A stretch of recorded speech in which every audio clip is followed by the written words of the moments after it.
Bernard Sanders, and I'm with the Claiborne Avenue History Project.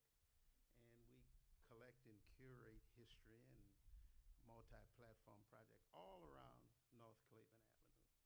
And we're very happy in our partnership with the New Orleans Jazz Museum to be sponsoring this event tonight.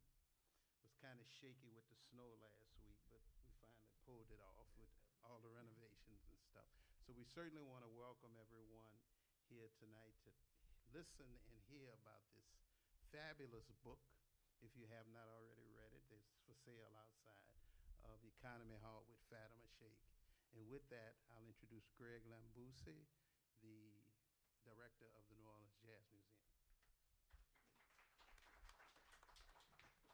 Short people. Thank you, Reynard. And I want to,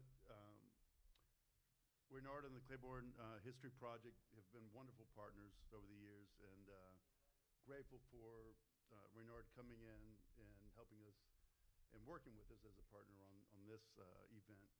And as Reynard mentioned, of course, we were planning to open the exhibit tonight, but really the blizzard happened, and so we weren't able, so we pushed it to the 13th. We hope you'll come back on the 13th, but we're happy that Fatima is here tonight, and we're doing this here tonight. And so grateful to Fatima and all of the work that she's done to make this possible. There's a wonderful exhibit at Xavier that we had a chance to check out, and so many people here that are connected to this, to the history, right? Yeah. And yeah, so it's a beautiful thing, and we hope that you'll come back on the 13th. And I think you'll enjoy tonight. I'll turn it over to Fatima and David Kunian, our curator, and I hope you enjoy it, and we'll see you, I hope, on the 13th. Thank you so much. Thank you. Give it up for her one more time, please. Oh, yeah. Y'all read this book yet? If you haven't, go buy it, read it. It's amazing, and you're going to start off by reading an excerpt from it, correct? Yes, I am. Okay, so you can see how great it is. So, okay. Go ahead. Thank you. I'm going to read a little bit from, there's that baby doll, huh? That baby doll. Okay. I'm going to read a little excerpt from the beginning of the book. It's the introduction, and then I think we're going to talk a little bit, and then I'm going to read a little bit from the narrative at the end. So I just wanted to say, though, since I've gotten here, I have just enjoyed the spirit of New Orleans so much. I haven't been here for about 6 months, and I came back and I saw some beautiful exhibits. I saw the thing at the cathedral and the thing at the new foundation. So many things that made me realize how tight our community is, right, in the captive state. I've seen some beautiful exhibits here, and so I just wanted to see what could I contribute to this. I said, well, I'll contribute, I'll read to you guys, because there's something very different about writing than there is about visual information. And we get a lot of visual information, we get a lot of auditory information in New Orleans. So I wanted you to see what some of that research sounds like in literature. So that's what I'm going to read to you. Okay, let me start. This is the introduction to the book, and it tells you how I came upon writing Economy Hall. One evening in the 1950s, my father rescued a small library of rare books from the back of a pickup truck. Among them were 24 handwritten ledgers, some with marbleized paper covers and spines that were 2 inches wide. The oldest books had thick, ochre-colored pages made of rag paper. The later ones contained smooth, lined stock. Crammed between margins was French script as elegant as the stitching on a monogram linen handkerchief. From their weight, their tough leather bindings, and my parents' warnings to avoid touching the books, I knew they were important. But they were significant at the time only to us. They had been tossed into the trash. They were, I later learned, the handwritten records of the Economy Hall from 1836 to 1935. The old wooden building is now known worldwide as one of jazz's most famous incubators, but few people knew its history. In my childhood, segregation further prevented the story from reaching the mainstream.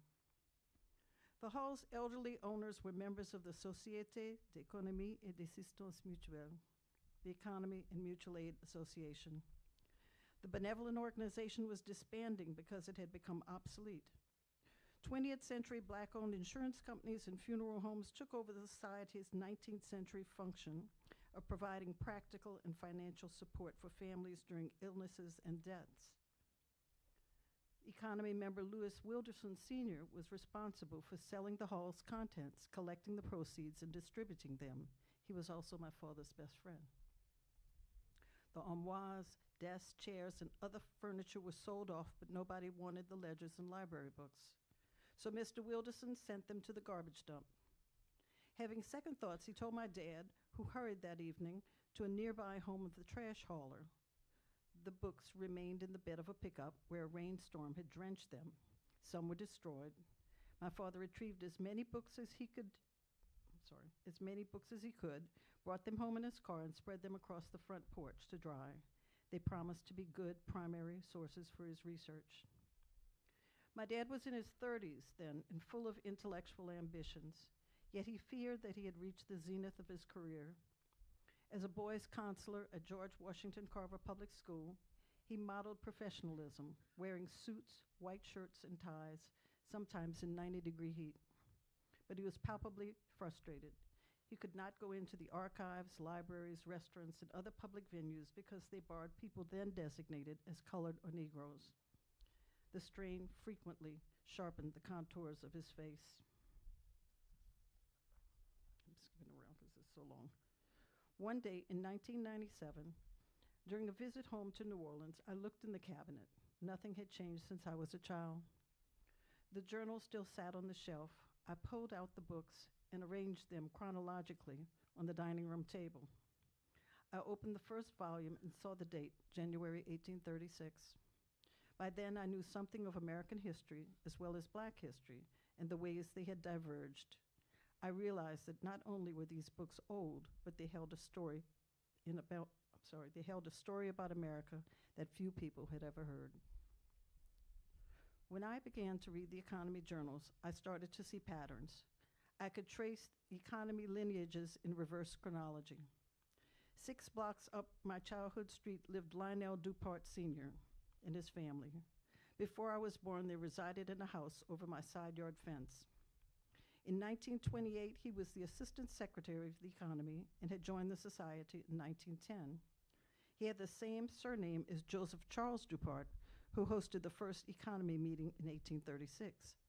The founding member had the same last name as Pierre Joseph Delisle Dupart, who was living on St. Anne Street in New Orleans in 1717, and Jacques Dupart, who came from Louisiana in 1718 from Condé, France.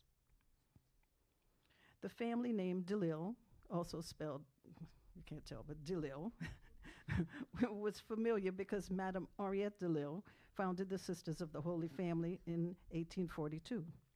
The nuns were still active during my childhood and resided on Orleans Street in the French Quarter. My family toured parts of the convent and school once we took a guest to visit the sisters. Now the Bourbon Orleans Hotel, it was then a large wooden building with rickety steps and dark, quiet rooms. The building was similar to the Tommy LaFawn Old Folks Home, which my mother and I had visited regularly. It was in walking distance of my house and a block from the home of Lionel Dupart Sr. Like a child learning to cross the narrow streets, then the broader avenues of her community, I began to make a mental note of the names and places. Eventually, I was able to connect them to the dates and events recorded in the economy journals. I found the Société Economie surnames among my neighbors, such as Rouzanne, Bonaris, Boutet, Charbonnet, Bartholomew, and Martinez, and extended families, Bart and Bogiel. At once, I saw the journals corroborated the oral history that my community maintained, and American history excluded. On subsequent visits to New Orleans, I began to read and research. 24 journals contained about 3,000 handwritten pages, mostly in French. The minutes of the meetings held at intervals from a few days to a month apart extended from 1836 to 1935, but there were some omissions. I could not find records for 1842 to 1857, except a book with financial reports from 1854 to 1860. There was also a significant gap in one journal from 1858 to 1864. I scanned some of the minutes and microfilmed the rest. I bought a small microfilm reader and put it next to the television set so I could continue to work while I spent time with my family in the evenings. To find context for the material in the Economy Minutes, I scoured journal articles and books. I looked at real estate purchases and architectural surveys, delved into notarial acts and census records. I moved between private and public libraries and academic institutions. I found Nos Hommes et Notre Histoire by 19th century Creole author Rudolph Lucien de Dunes, which was published in Montreal in 1911. In Louisiana in 1973 is Our People and Our History, translated and edited by Sister Dorothea Ogama-Kantz. De Dunes wrote about the Creole community from memory. He said that the Economy members were from, quote, the upper class composed of professional men wishing to distinguish themselves. The New Orleans Tribune newspaper, the first black daily in the United States, wrote about the Economy Society in 1867. The above title is the name of the society, composed of a band of noble-hearted fellows whose good work in this community is legend. Since the struggle for equal rights has begun, the society has kept the doors of its hall open for all public meetings, to say nothing of the other many acts of generosity in part to all other benevolent societies and the orphans. Were we to attempt to particularize its good work, we would take more room than we can afford to give at present. I came to realize that the Economy journals were among the few surviving primary documents written by the community activists themselves. The books contained a history that revealed the multiracial character of New Orleans and a Creole identity that had been prized and debated. The handwritten records affirmed that a liberal-minded society had embraced some Europeans and Anglo-Americans, black and white, and repudiated others due to their values and politics. In addition, the journals named Economy members who took part in the Battle of New Orleans, the Civil War, Reconstruction, equality movements, and more. The records expanded the narrative of blacks as active participants in the major social and political events of the United States and offered additional information about their terms of engagement. The journals also showed that multi-ethnic and multinational people had thrived in the colored economy community during the 19th century in ways that history hardly records. The society members, who called themselves économistes, were part of the African diaspora and indigenous America. There were also descendants of Germans, Italians, Cubans, Haitians, Mexicans, and other ethnic groups who arrived in this port city. One branch of the Dupart family included a relative from Africa in its household after the Civil War. As Economy member Henry L. Ray said in 1880, the society, quote, should be able to receive Jews and Chinese if they wanted to join. Joseph Daniel Warburg, the son of a Jewish man, had already been a member for 8 years by that time. And near the turn of the 20th century, when New Orleans was resegregating by violent means, the Economy was headed by Walter L. Coyne, the child of a Negro mother and a Jewish father. New York famously absorbed hundreds of thousands of European immigrants, but Creole New Orleans was a much earlier melting pot of America's darker brothers. I began my work with the Economy journals in 1997, and while I had no plans to slow my career as a fiction writer, the book's content came to absorb me. I deciphered the French handwriting and occasional French-English hybrid sentences. I pored over syntax and word use that my French-speaking friends told me was français américain. I contextualized the minutes within eras of U.S. history and researched the names of Economy members, their families, and guests. I had long conversations with elderly people who had danced at the hall or lived near it. I combed through oral histories of musicians who had played there. The work brought me to 19th century composers Edmond Dede and Basil Barré, a French opera company, jazz originators Armand J. Piron and the Eagle Brass Band, and others who had entertained Economy members. The society had also hosted political dignitaries, abolitionists, mystics, debates, recitals, seances, parties, and theatrical events. I began to understand history in a unified way and gained new insight on the methods that the community used to survive. Members continually educated and reinforced other members. I read in the first Economy journal that the society's mission was, quote, to help one another and teach one another while holding out a protective hand to suffering humanity. It had succeeded. From its original mission in 1836, to the encouragement Mr. Wilderson gave my dad, to the books he gave me, to my childhood neighborhood of intimate friends and loyal families, the economy had created an environment to sustain us all. An additional reason for the society's cohesion, generation after generation, was its ability to erect and maintain a meeting place at a time when people of color were shut out of public spaces. The name of the venue was the Salle d'Economie, Economy Hall. One more page, y'all. Maybe two. Hold on. Shall I go? Two more? Okay. All right. The Economy Hall. The first connection I made between the Société d'Économie and its hall was in a talk with my father. Economy Hall, as other people called it in English, was in the Tremé neighborhood, near his childhood home. He didn't remember the interior, only the location, so I asked family friends. Mr. Wilderson had died in 1964, but Adrienne Woods Blash and Mildred Meilleur Boissier were daughters of economists and had married into economy families. They told me that as young girls they had danced to Piron's orchestra on the hall's gleaming wood floor. Mrs. Blash's relatives lived nearby and joined her at events. At a party in the hall one night, Mrs. Boissier met the man who would become her husband. I followed this trail of family and jazz back to the building. Okay, let's skip this page.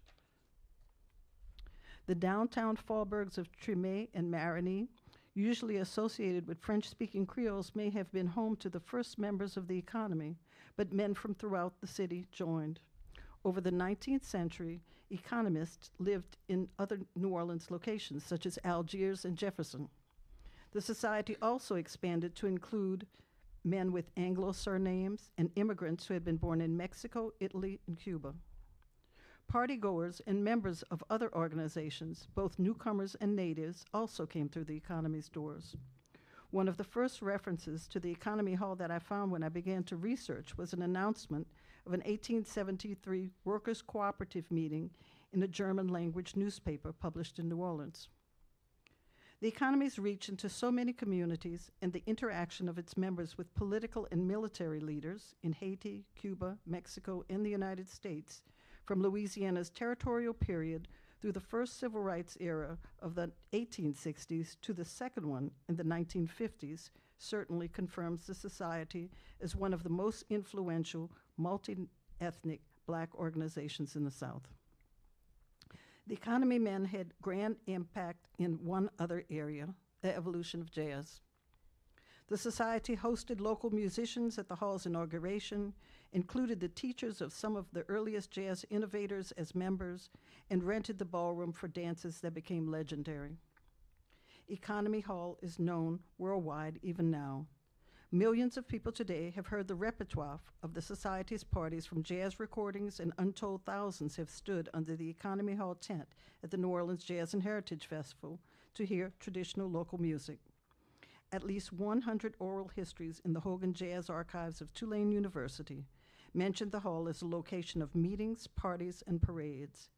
And even after the economy members no longer used the building, several churches leased the location so it continued to serve as a departure point for marches and second-line funerals.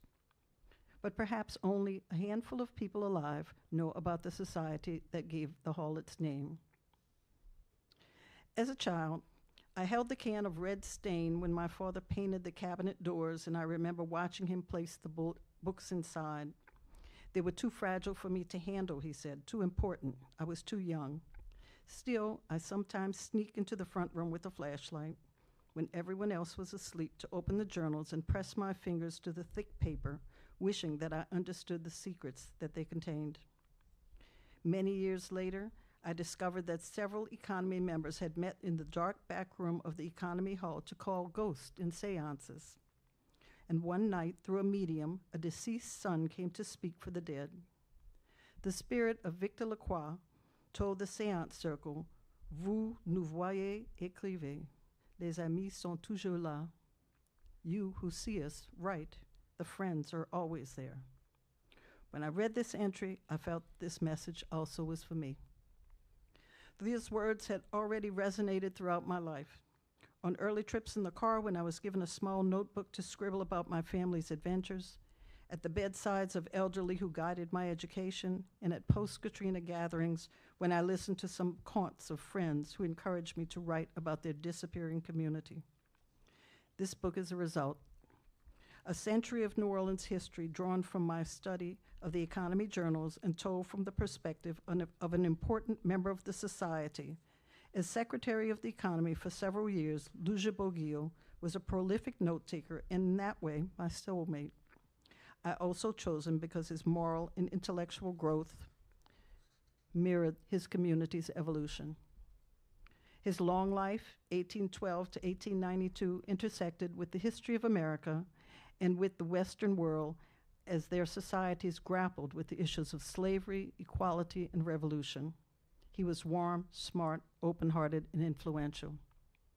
In addition, I grew up around the Boguil descendants and their in-laws, the Barts. None of us at the time knew that the families were connected for over a century or understood Luja's role in history. He and Engelbart were fellow economists for over 2 decades until 1879 when Bart died. The Society's president at the time, Henry L. Ray, identified Bart as a veteran of the Battle of New Orleans and eulogized him as, quote, a gentle and peaceful brother, a respected elder, and the one among us who courageously endured the miseries and vicissitudes of existence, unquote. I ran into a Boguil Bart descendant at the airport shortly after Hurricane Katrina when I was returning to New York. Stephen was a fireman like many of his cousins and one of mine. He regaled me with stories of his rescues from dangerous floodwaters. He had pulled many people into boats. He had also commandeered a stray horse and ridden it bareback along the levee to carry an elderly black woman to safety. Stephen told me that the person I should be writing about was him. With this book, in a sense, I am. Every generation of Americans has witnessed black men like Stephen and long before him, Luja and the radical members of the Economy Society who gave fully of themselves, then disappeared from history or were erased, even though their contributions revealed our common humanity. I hope this book causes us to discover more people like them. The Economy brothers in the 19th century were a special group of unknown but aspirational men. This book tells the story of the legacies they created, the obstacles they faced, and their shining moments of courage. Okay. Thank you.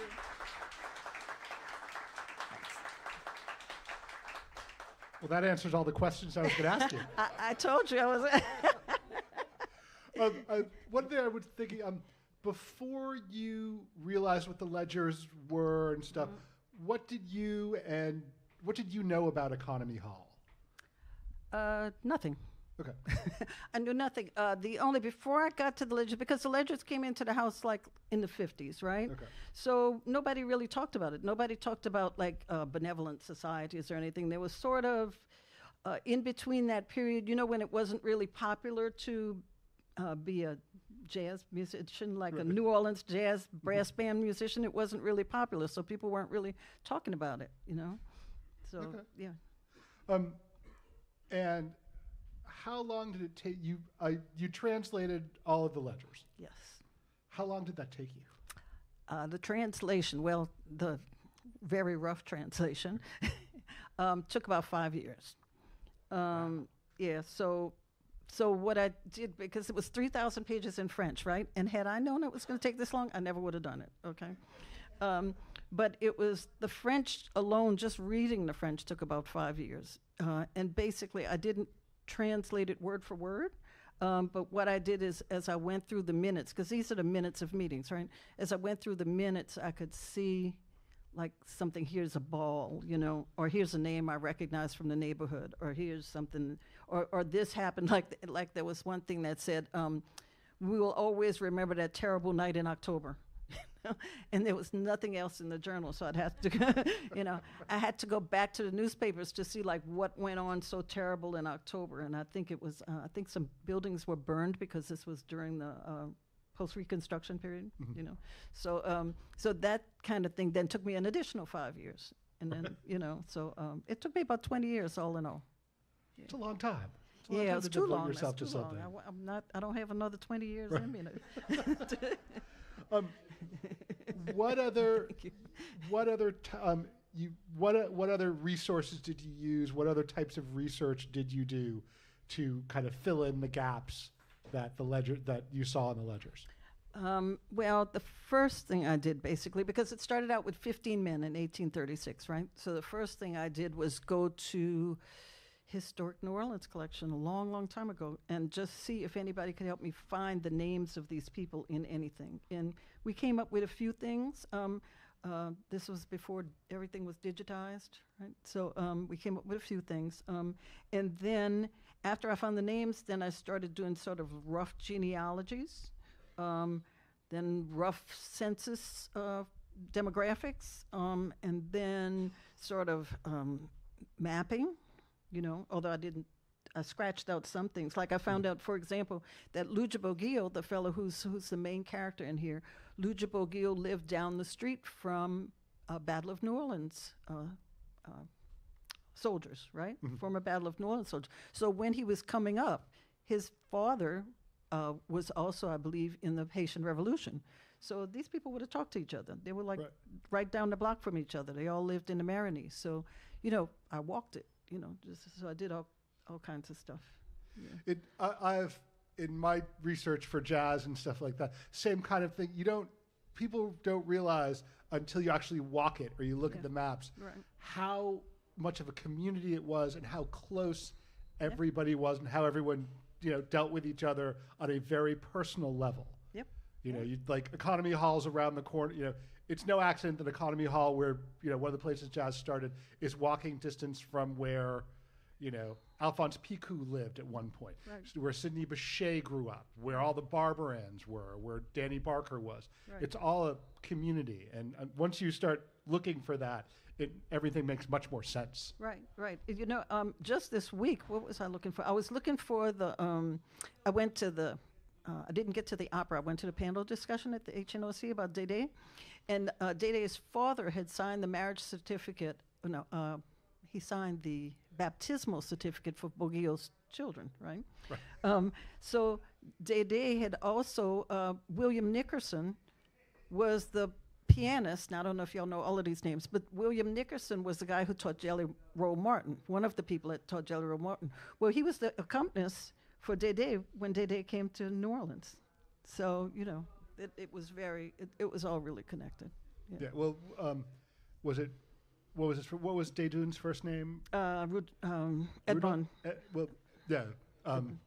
But Mamie Dédun, the daughter of, was it Rudolph? Oh, I'm sorry, Yeah. Dédun, not Dédé. Rudolph Dédé. Rudolph was Dédun. a pianist, Right. who is the only person who shares a writing credit with Jelly Roll Morton. Oh, see. And for those of you who don't know, Jelly Roll Morton did not speak particularly well of anybody else but himself, except for Mamie Dédun.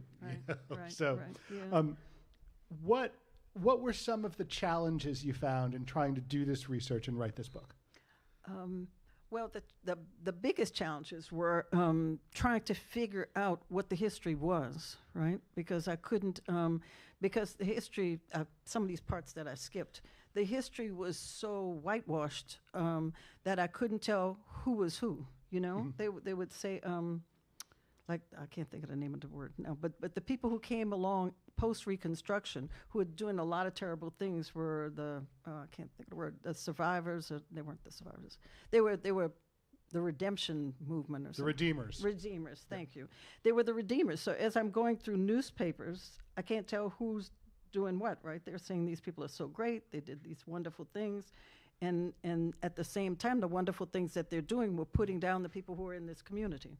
So that was the hardest, just trying to figure out what these primary sources were actually telling me, that I couldn't, which primary sources could I believe and which ones couldn't I believe, and there's a whole lot that you still can't believe, primary and secondary. And how much of your research involved, oral histories, but finding people to talk to, either who were there or were the descendants of the folks who were there?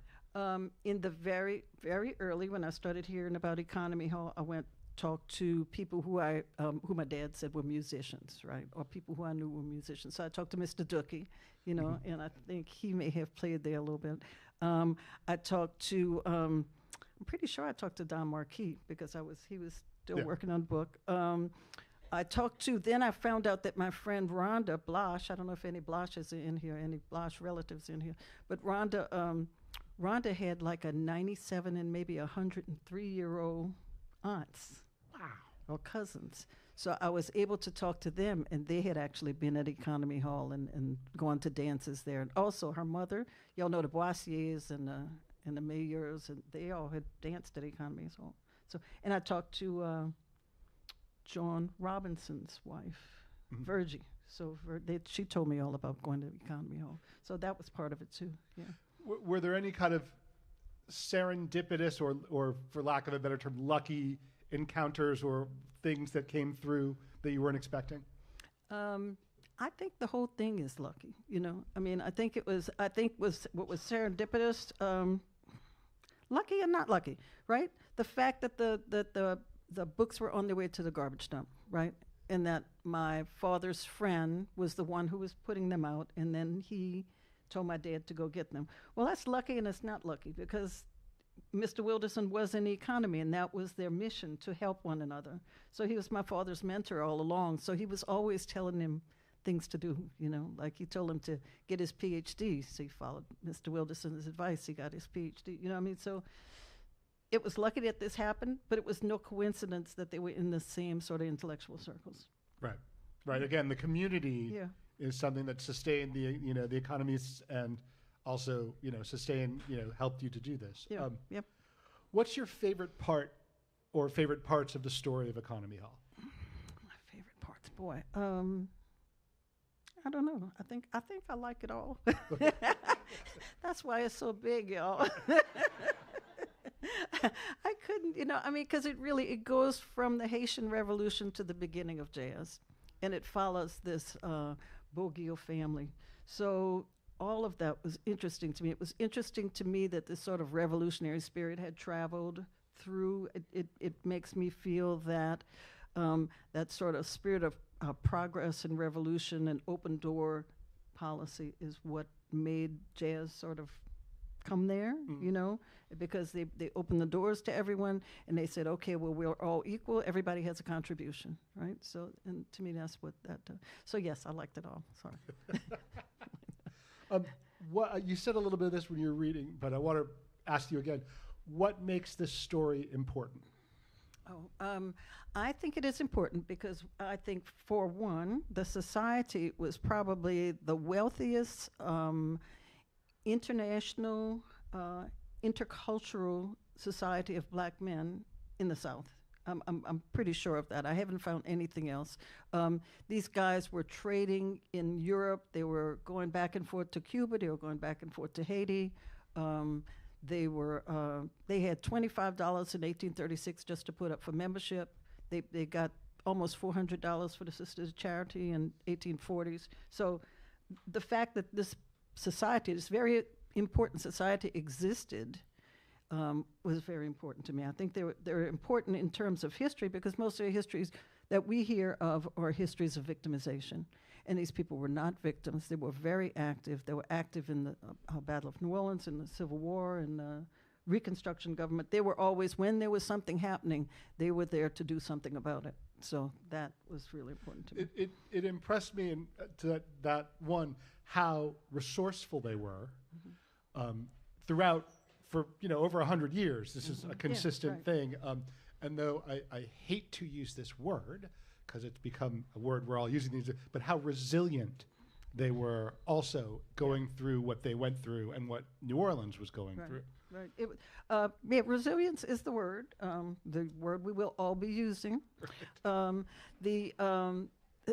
they encouraged each other so much, and they took a lot of hits. They took a lot of hits, but they would always come back because they always would help each other so much. I mean, they were teaching slaves when it wasn't popular. Well, a couple of them were saying, that they were teaching slaves. They weren't supposed to be doing it. They were doing lots of things they weren't supposed to do at a time when they weren't supposed to be doing it. Do you see in any way how Economy Hall and the society impacts New Orleans today or impacts people today? Well, yeah. For example, we all know the jazz tent, right? We know the Economy Hall tent, so that's like that, right? The fact that this community right here, all of these people here, kind of exist in a very integrated and culture. The values are the same, right? I think this is a community that kind of came out of those kinds of communities where people didn't. I didn't see racial any stuff in there in the journals. I read all of these pages. I never saw anything about racism or not letting people in because of their color.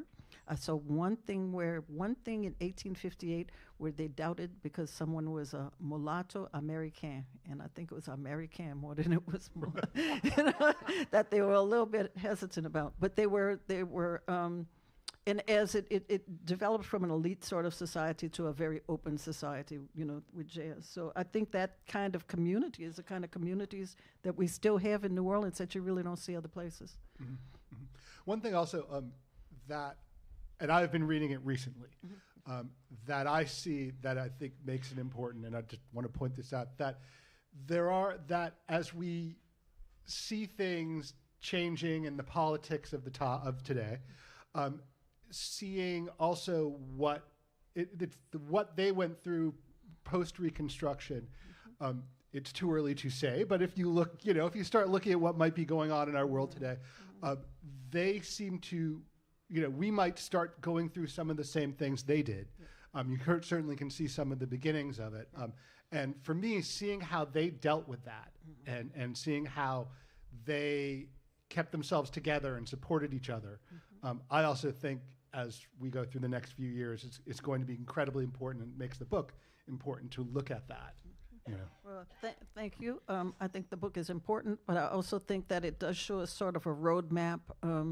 As I was going through the material, I saw the sort of pattern of vilifying people, then taking away voter rights, then killing them. Okay, that was the pattern, and that is hopefully not the pattern that we're going to see, but we've certainly seen the vilification and the voter rights taken away. But in the next step was, well, if the leadership was they were getting rid of leadership. Yeah.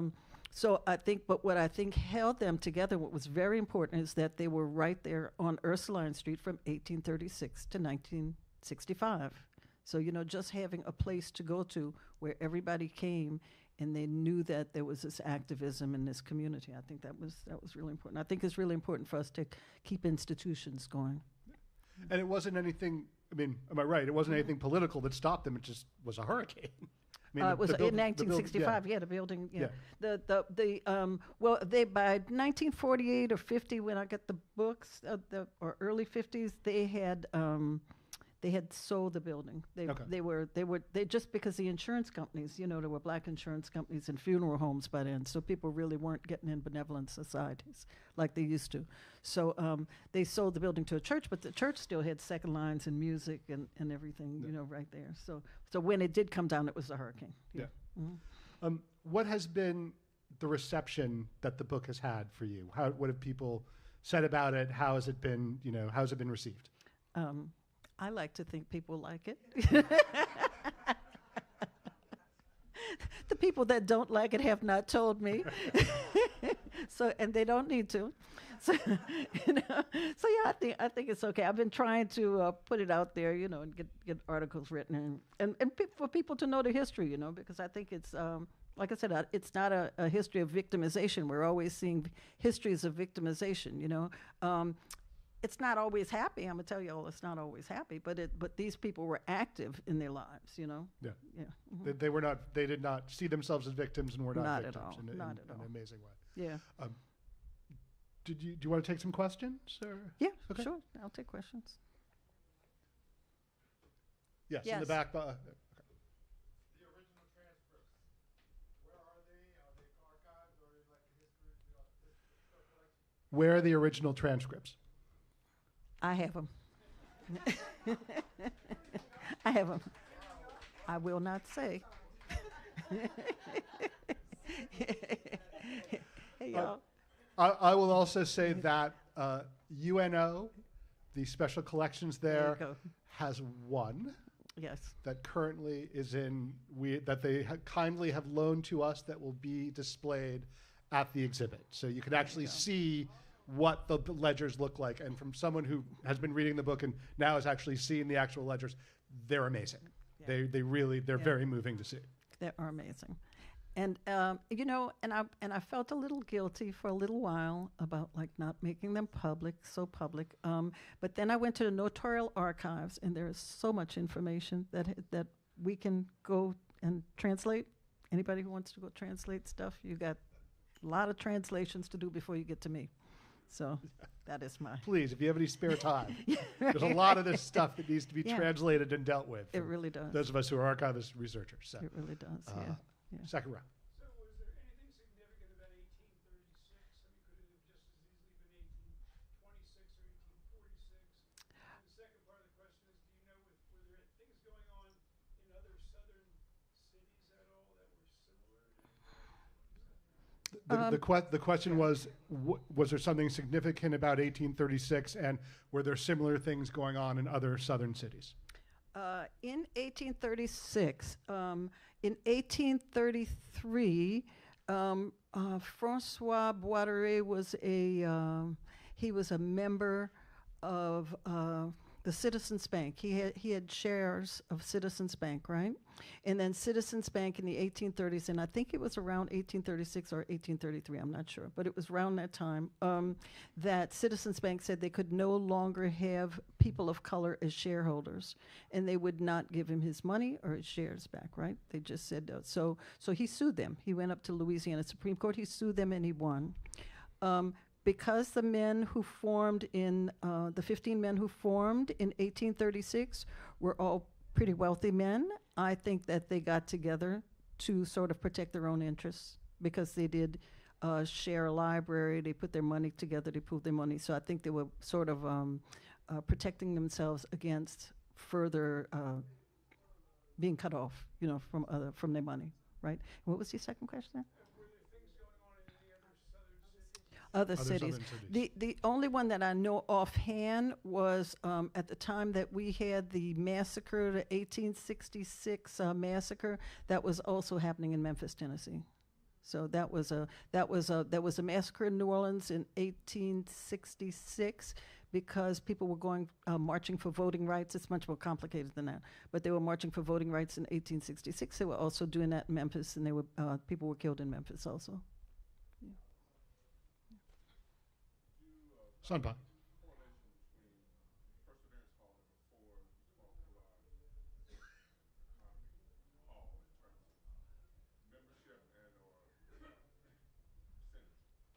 Was there a correlation between Perseverance Hall and Economy Hall in terms of membership and synergy? Yeah. Synergy.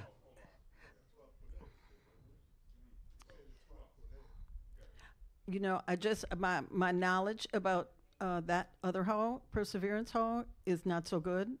I know that they had other benevolent societies that would come visit them, or when they would have marches, they'd go march to other different benevolence. But I'm not familiar with them enough to give you a real good answer. Yeah. Mm-hmm.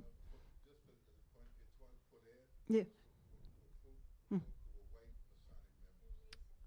They were Masons.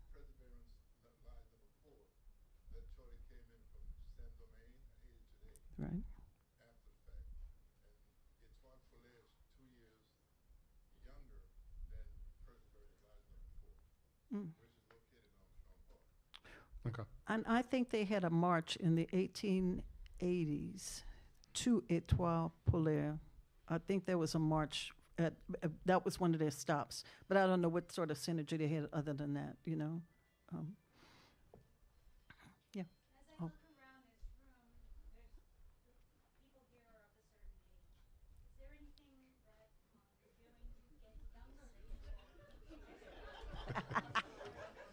Is there anything you were doing to get younger people involved and interested?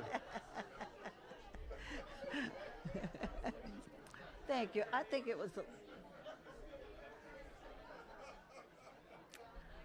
I think that's a legitimate question. You want to repeat it? If I got it right. Looking around this crowd, they're of a certain age. And quality of character also. Quality of character. Are you doing anything to get younger people involved in this and involved in this knowledge? I can say that I am not really doing that. I've written children's books. So I've written children's books about jazz and about slavery, and I did that.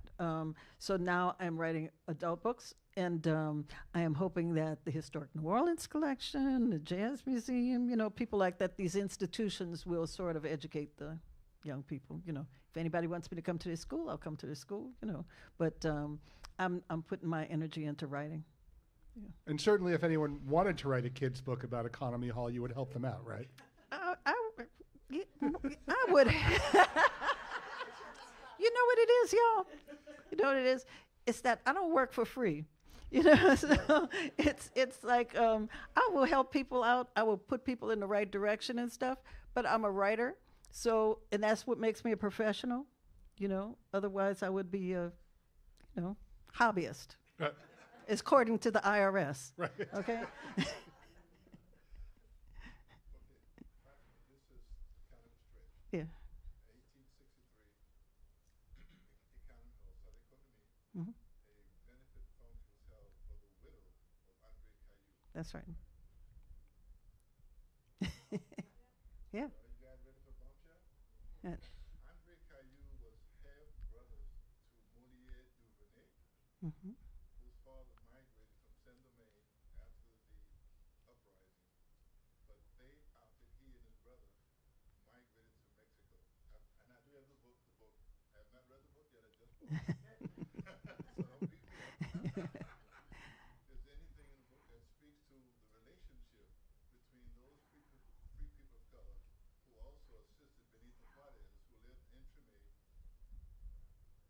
St. Philip and Robinson, Acute de Louis Charbonnet. Yeah. You know what I'm saying, right?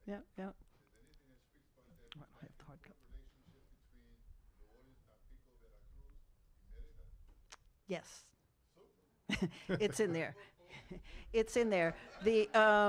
There's a section from the minutes where they were talking about the economy men were talking about immigrating en masse to Mexico at the invitation of President Comonfort, who was after Juarez, I believe.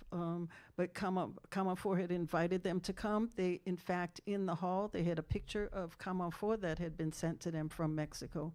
So if anybody does painting research, if you ever find that picture of Comonfort, that would be fabulous. They had a painting of Pétion, and they had a painting of Comonfort in their hall. Yeah, so yeah, there's a lot. Pétion was a Haitian, right? Yeah. Yeah. Yeah. Wait. I'm a Creole from the 6th Ward, Tremay, and I moved back home to be with my people. I started an ensemble called Les Senel. Yep. We are That's Darrensburg, right? we're performing at the Children's Museum on the 15th of February. We'll be focusing on music that we do in Kurivini, in the language those people spoke, No, for children. Well, sorry, I mean, they did not speak Kurivini. all right, sorry. Okay. So what we're doing is we're taking songs from 1840s to 1880s, and the significance of naming the ensemble after the book was to one word activism. So I moved away to Boston, like your mom and Me. you. We all had to go get educations elsewhere, but I became a professional book binder and preservationist working at the Harcourt Bindery in Boston for 13 years. So I'm the only person who can handle documents confidently. So I'll be doing a presentation at the Historic New Orleans Collection and handling that book of Les Senel, which there's only 5 copies of. And so when I had to work in Boston, I had to go work at City Hall on site. And I realized all our vital staff were being compromised. But we have a paper genocide from Naomi Drake from 1945 to 1959. I was born in 1965 for Hurricane Betsy. So my whole culture and identity, I never thought I'd be talking about it or doing anything.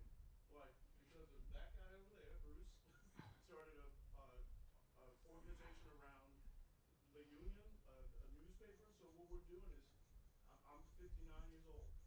So there's young people, but like I said, we're going to be presenting at the Children's Museum. That's not what I plan to do, but that's what my point is. And so I do sing in the language that these people did speak, because the book is written in classical French. It's not Yeah. in Kunian, but in Creole that we have. We just kind of work with it. So when is the movie going to be made? That's what. I'm looking for the producer right Yeah. now. We don't work for free. I've had several people, when I told them I was reading this book, say it would make a great movie. I'm waiting. I'm Right. waiting. Right. Just remember my name. Yeah. Okay. Yeah. You call enough people, right?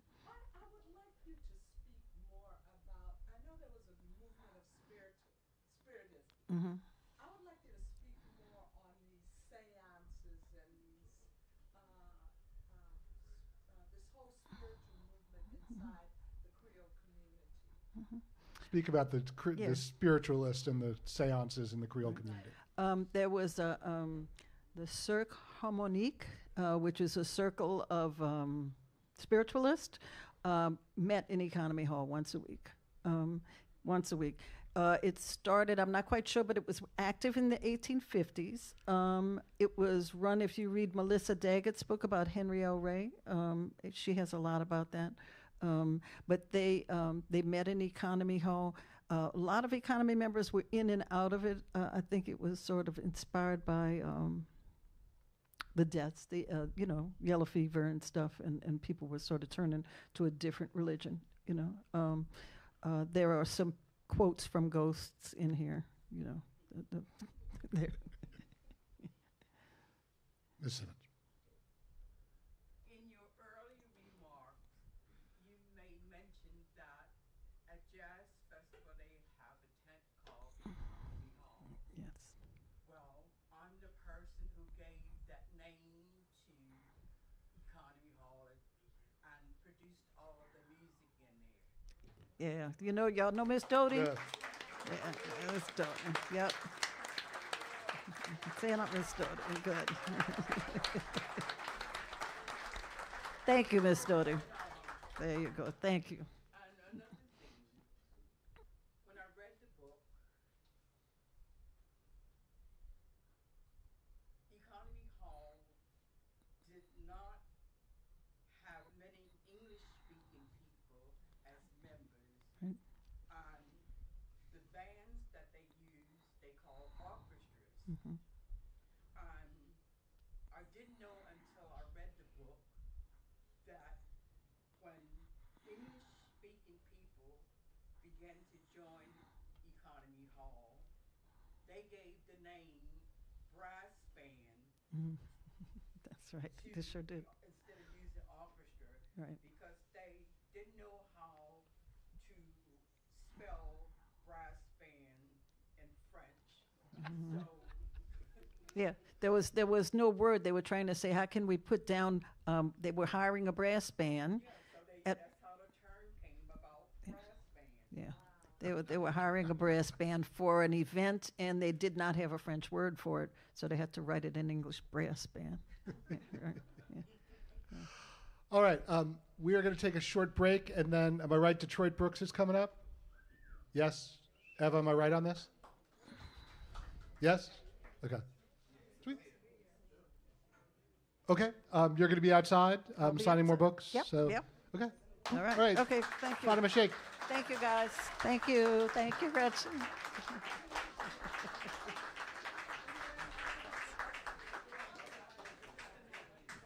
Good. Oh, thank you. Come down those steps. Yeah, there's an audio.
They got some right there, bro. It's right there. You walk down there. Yeah, they don't have any.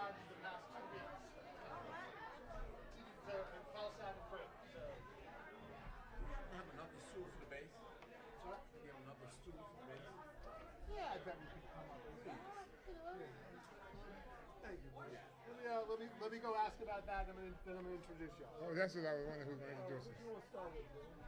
We can start with in the melatonin. You want to do?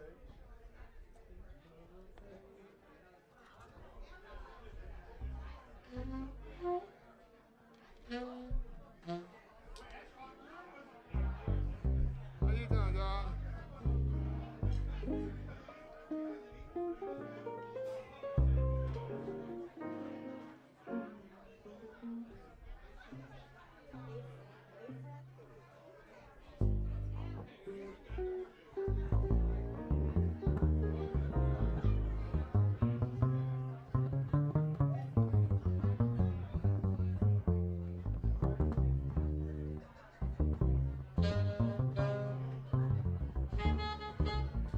David said he's going to introduce us.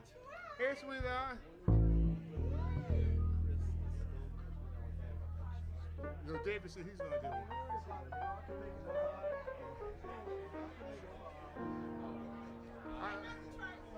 Hey, baby. I'm gonna hug you when I come down. How you been? I know that's right. That's right.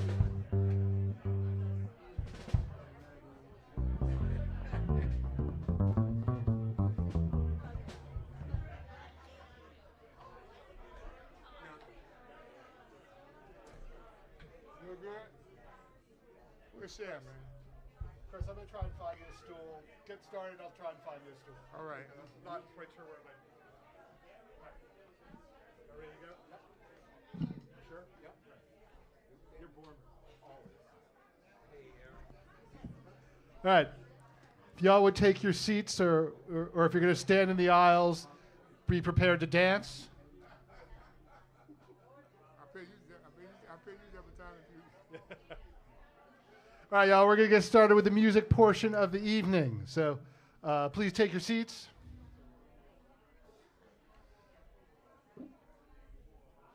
I give to you a man who has been a great friend of the museum. In fact, everybody on this stage has been a great friend of the museum. What do you call this band? The Quintet? Let's call it the Detroit Brooks Economy Hall Quintet. Give it up.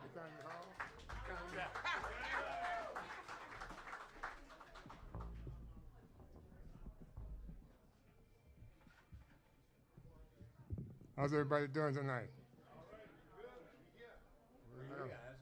That's right. So we're going. Huh?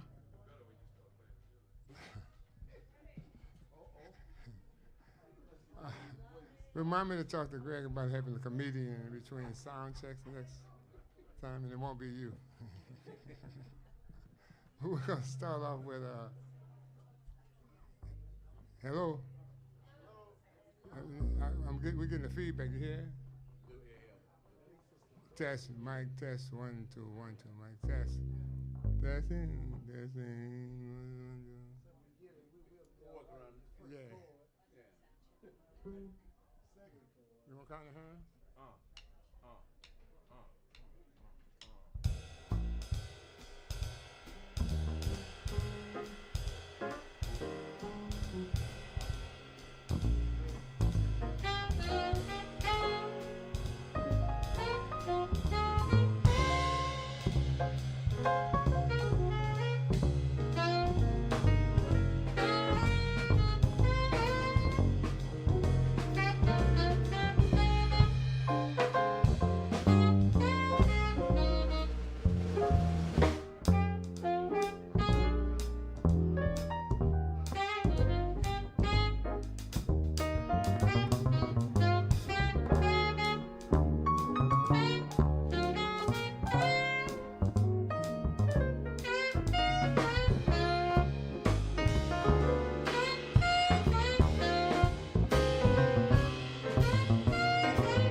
volume on the in the monitors? Mic test, testing 1, 2. Mic test. This is we ain't started yet.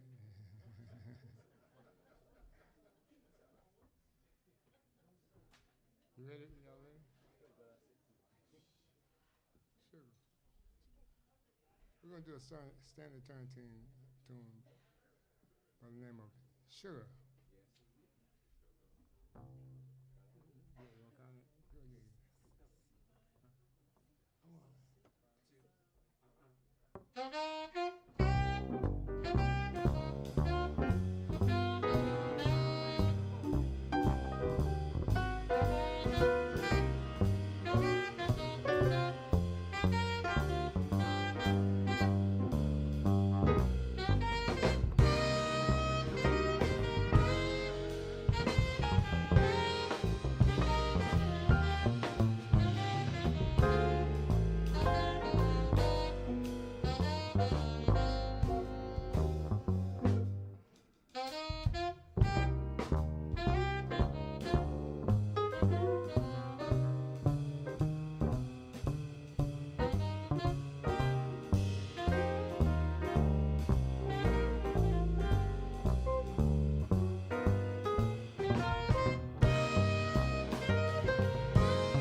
Wes Anderson.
Mr. Chris Severin.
with sugar.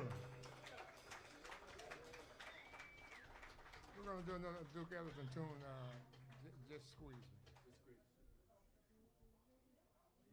Just squeeze me. Just squeeze me.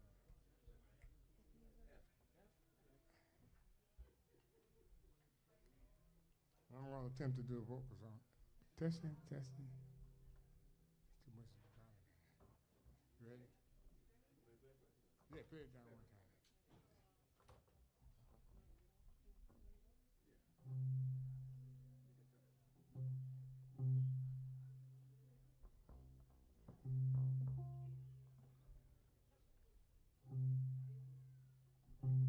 How can we get that out?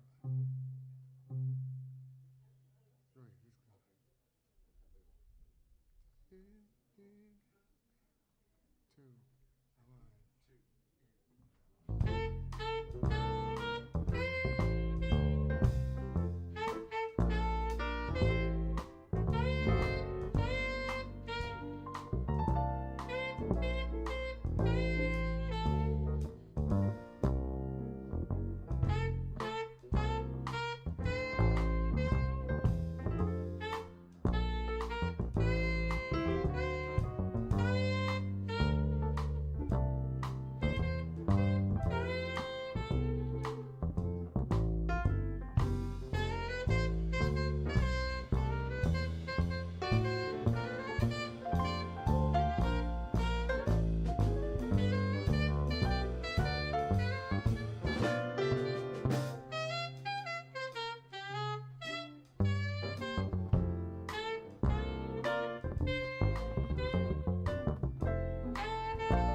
Treat me sweet and gentle when you say goodnight. Darling, squeeze me. Please don't tease me. 'Cause I get so sentimental when you hold me tight. Darling, squeeze me. Please don't tease me. Listen, you since you went away, thinking about you night and day, been awakened longing for you. I'm in the mood to let you know, darling, that I love you so. Won't you say you love me too? Ooh, I get that same old feeling whenever you're near. Don't squeeze me. Please don't tease me.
Chris Everett on the bass.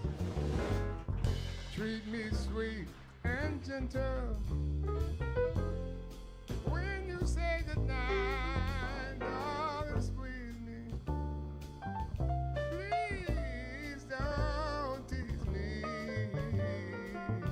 'Cause I get so sentimental when you hold me tight, darling, squeeze me. Please don't tease me. Missing you since you went away, thinking about you night and day, then awaking longing for you. I'm in the mood to let you know, darling, that I love you so. Won't you say you love me too? I get that same old feeling whenever you are near. Darling, squeeze me. Please don't tease me. Darling, squeeze me. But please don't tease me.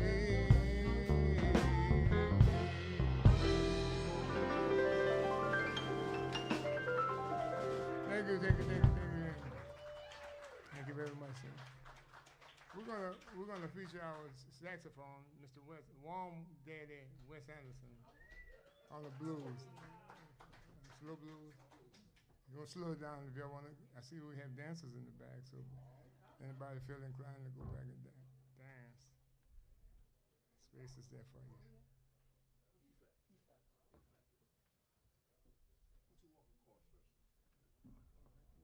How we doing so far?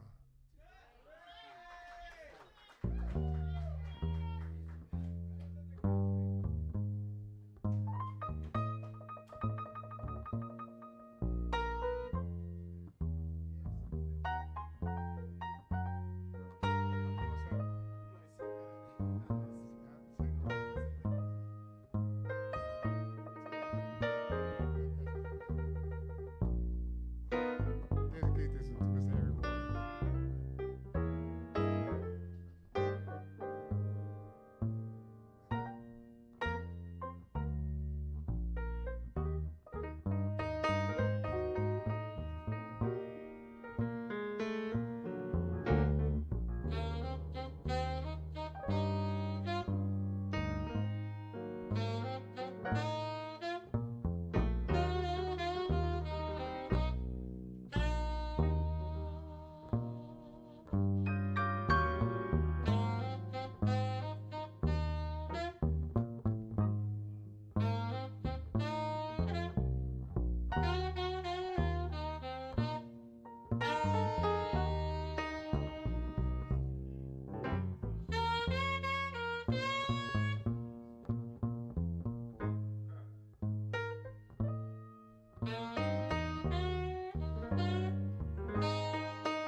think we got time for one more. We do that already? No. All right. We got time for one more. We're going to do the little suede shoes. E flat.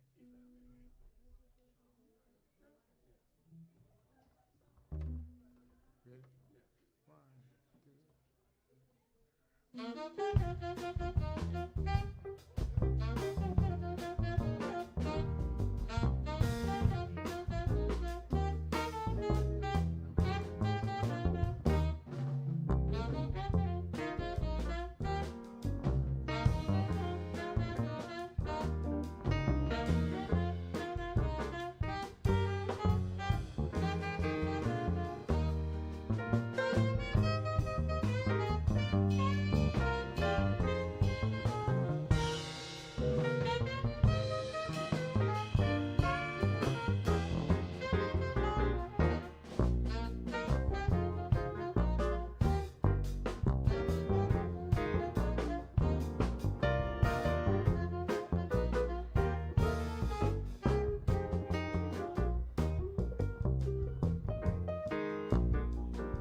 Thank you very much. I think that's our time. He's been sticking. We had to cut it short. I was trying to cut it short. On saxophone, Mr. Wesley Anderson. On the drums, Mr. Herman LeBeau. On the bass, Mr. Chris Severin. And on the piano, Miss Kiko. What's the last name? Miss Kiko Kamaki. Thank you all for hanging out with us. I hope that you enjoyed everything. Band before we leave.